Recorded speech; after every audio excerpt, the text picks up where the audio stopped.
काय विचार करताय, होईल तुमचं पण लग्न? तर जय महाराष्ट्र भावांनो, आज पण सकाळी लवकर उठलो नाही, उठाय थोडा उशीरच झालेला. मग काय सब्जा टाकलेलं, पाणी पिलं आणि गाडी काढली, निघालो पुण्याला. कारण आपलं पुण्यामध्ये एक छोटंसं शूट होतं.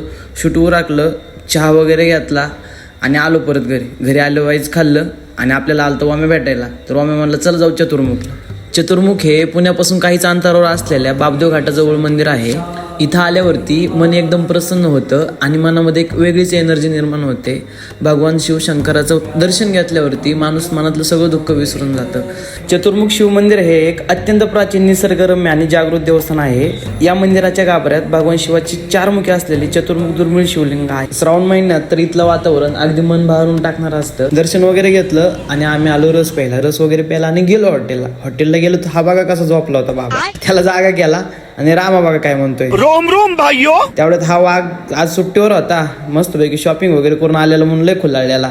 आणि आपल्या कार्तिकने नवीन मोबाईल घेतलेला. त्याला म्हणलं बाबा पार्टी बिर्टी दे, कधीतरी खाऊ दे तुझ्या नावावर. भाऊने काय पार्टी दिली नाही.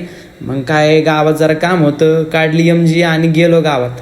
गावातले काम बिम उरकले आणि तुम्ही बघू शकता वातावरण कसं झालं होतं. हा नादखुळा. आणि मग बसलो जाऊन माई ग्राफिकच्या तिथं. माईचं काम चाललं होतं आणि या दोघांचं दुसरंच काहीतरी फोनवर चाललं होतं. म्हणजे लग्नाचा विषय चालला होता काहीतरी. असो, आजचा ब्लॉग संपला. धन्यवाद.